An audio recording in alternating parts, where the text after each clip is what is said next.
Na aula de hoje nós falaremos sobre o CLP, efetivamente, que você vai utilizar no campo de batalha, que vai estar na indústria, que vai fazer parte da automação.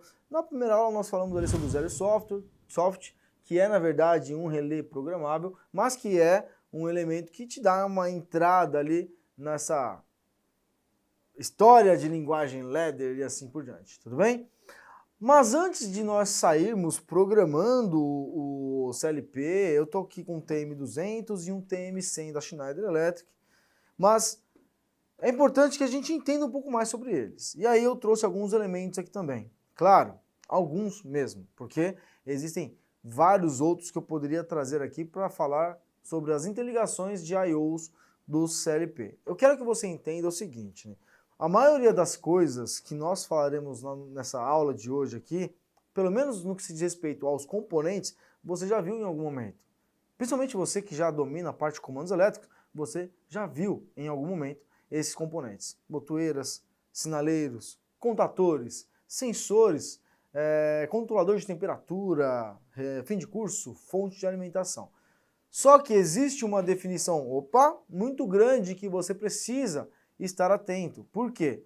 No CLP existem alguns blocos de funcionamento nele que você precisa estar presente para eles. Por exemplo, quando eu pego um CLP na mão aqui assim, eu tenho uma estrutura onde eu tenho a parte, pelo menos nesse modelo aqui, tudo bem? Nós temos a parte superior, as entradas do CLP. Na parte inferior, as saídas do CLP. Ele ainda possui para a gente algumas conexões de I/Os também, entradas e saídas, que estão nessa parte frontal. Mas aí é um cartão que eu coloco nele, na verdade eu posso retirar aqui e substituir. Nesse momento nós estamos com saídas analógicas, mas eu poderia colocar um de entradas analógicas e assim sucessivamente, tá bom? Onde eu quero chegar? Entender essa concepção é muito importante para os nossos próximos passos, tá certo? E uma das coisas que você vai observar é que quando a gente fala de programar o CLP, na maioria das vezes os fabricantes fazem o seguinte, eles te dão um software para você interagir com aquele modelo de CLP.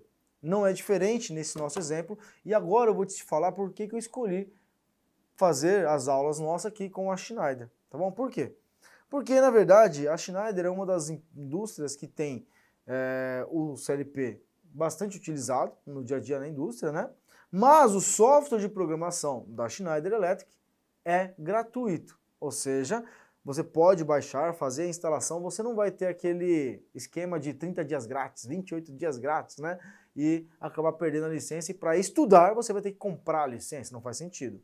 Então nós utilizamos aqui o software da Schneider porque ele é gratuito de verdade, para toda a vida, vamos dizer assim, tá bom? Moral da história é que quando a gente fala de entradas do CLP, ou seja, as entradas do nosso cérebro da automação industrial, nós estamos falando de dois tipos de entradas. As entradas que são entradas digitais e as entradas que são entradas analógicas, tá?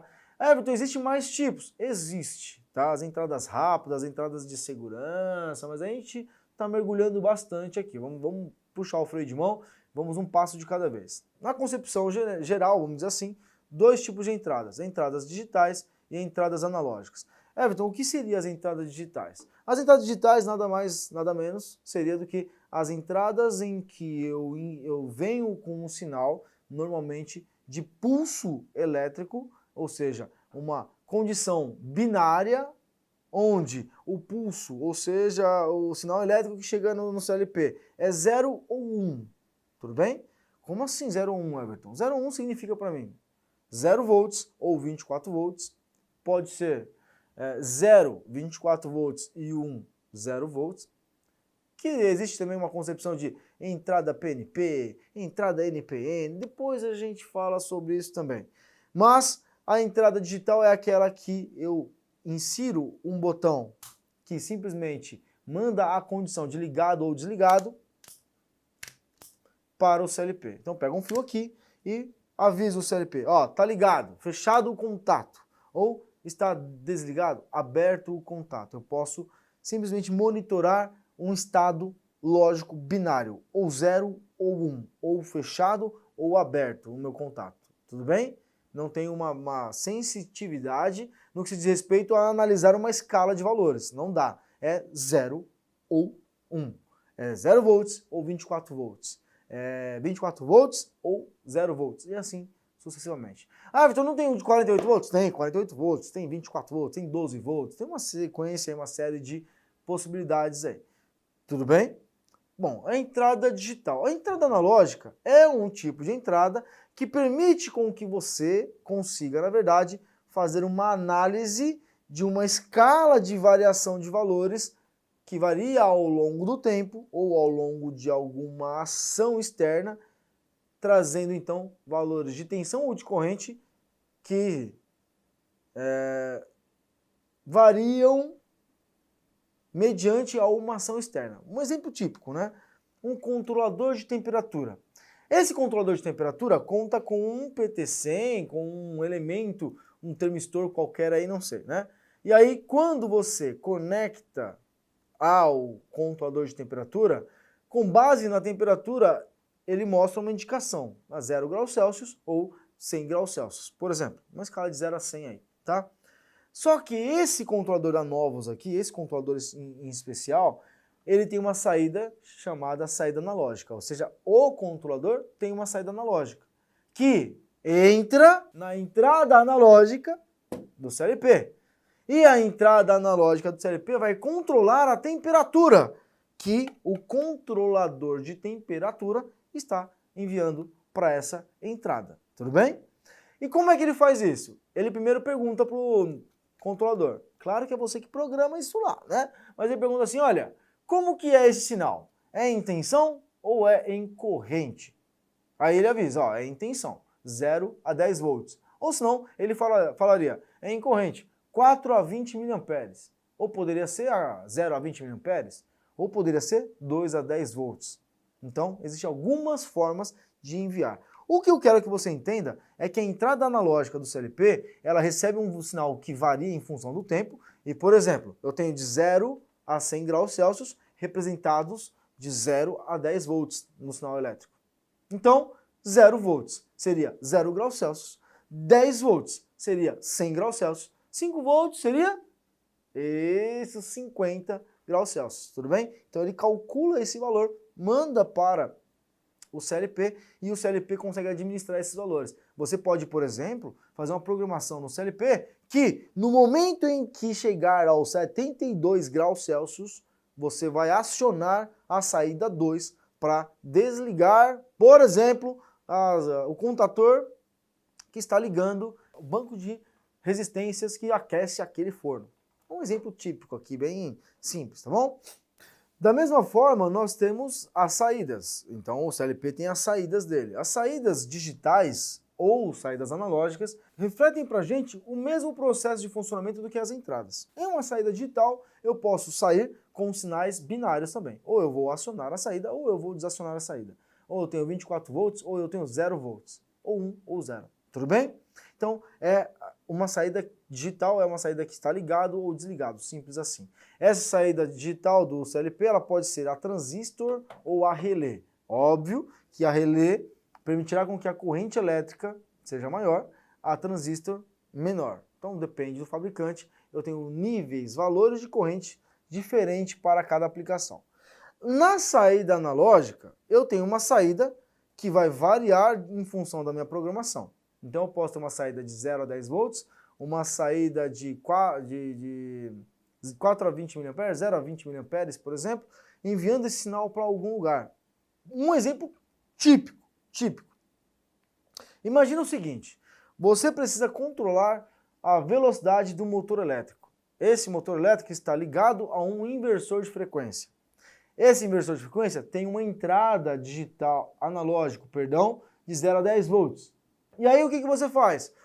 Pede para que a saída analógica do seu CLP envie um sinal analógico para o inversor de frequência, e esse sinal analógico do inversor de frequência vai permitir com que a velocidade do motor varie. Ou seja, vamos supor que você setou lá no seu inversor que você tem as frequências de 0 a 100 Hz para o funcionamento De 0 não, 0 é parado, né? Olha, de 20, vou pôr de 0 a 100 Hz, vai ficar fácil a conta, hein? Aqui depois a gente calcula na calculadora, que é uma regrinha de 3. Mas de 0 a 100 Hz lá, tudo bem?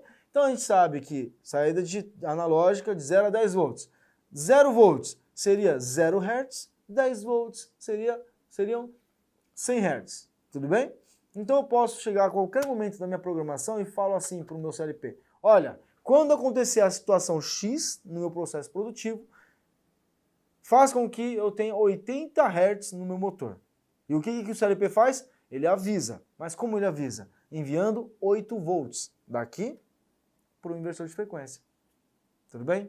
Então, eu tenho a saída analógica trabalhando nesse aspecto. A saída analógica, ela pode entregar, como eu disse, tensão ou corrente, 0 a 10 volts, 0 a 20 mA, por exemplo, tá?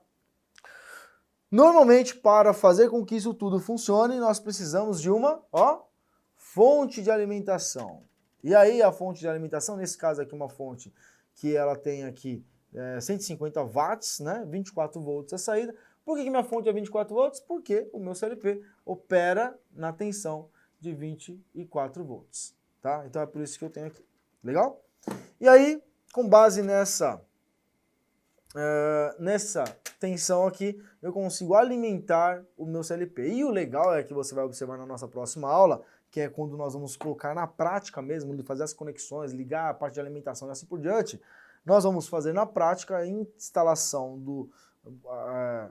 vai ser na quarta aula, na verdade, tá bom? Nós vamos fazer a instalação na prática dos dispositivos, fazendo com que eles se conversem entre si e também com o software. Que aliás, para que tudo isso aqui possa ser possível, você tem que programar o CLP. Para programar o CLP, você vai ter que baixar o software, o Soul Machine Basic, que, por sinal, o link está aqui embaixo do vídeo, tá? Então o link para você baixar o software está aqui embaixo do vídeo. E é importante que você baixe ele. Deixa eu mostrar ele aqui para você aqui, ó. Até apareceu aqui uma mensagem da Schneider agora aqui, ó, que é atualizações do software. Olha que beleza, né? Então eu vou pegar aqui.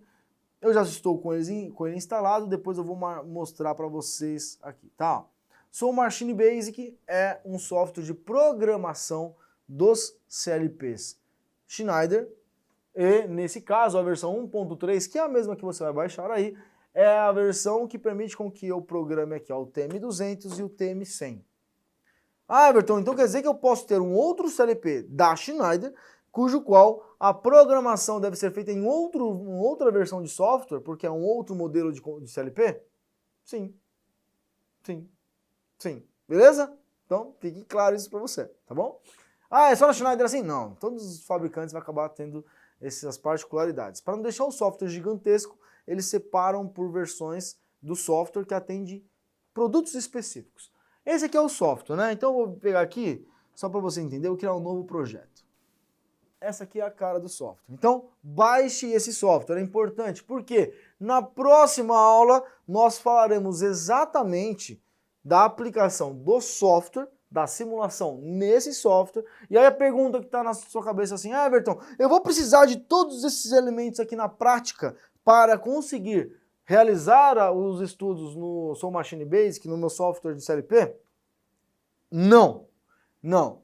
Com ele você já consegue aprender sem ter esses dispositivos. Eu vou usar na quarta aula? Vou. Mas vou para mostrar para você como que vai ser o seu dia a dia quando você estiver colocando em prática. Aqui você vai aprender na prática, que é diferente, né? Aprender na prática, executar, colocar em prática, tudo bem? Então, nós temos aqui o software, você tem que baixar para que você aprenda na próxima aula praticando junto comigo. E é muito importante também que você fique atento no e-mail que eu vou mandar para você quando nós liberarmos a aula 3, tá bom? A aula 3, então, é a aula onde nós vamos programar esse software aqui. Importante também, você já deve ter visto a aula número 1, está aqui na nossa aula número 2, já entendeu alguns elementos importantes do processo aqui de conexão, de funcionamento do CLP como um todo. Eu dei uma ênfase nessa aula mais nas entradas e saídas, porque elas vão fazer toda a diferença para você na nossa próxima aula, quando a gente estiver falando da parte de tagueamento, nomenclatura e assim por diante, tá? Você vai observar, você vai gostar da próxima aula, tenho certeza disso. E se você quiser também, obviamente, conhecer o nosso curso CLP na Prática, que é um curso completo, onde você vai ter todo o aprendizado, de verdade mesmo, de todas as nuances, todos os passos, fases didáticas ali do nosso, dos elementos que compõem a automação industrial, o CLP, então o link está aqui embaixo. Você pode clicar no link que está aqui embaixo e fazer a sua matrícula no curso CLP na Prática, tudo bem? Não esqueça, amanhã tem mais uma aula, a aula número 3, que essa aula está ficando meio longa, então a aula número 3 nós vamos programar com o Som Machine Basic, então corre, baixa o software que está aqui embaixo, tá? Está aqui embaixo do vídeo o software, faça o download, já instala no seu computador, o processo de instalação é igual ao do software da aula anterior, já instala no seu computador, que amanhã tem mais aula. Espero no próximo vídeo, na próxima aula.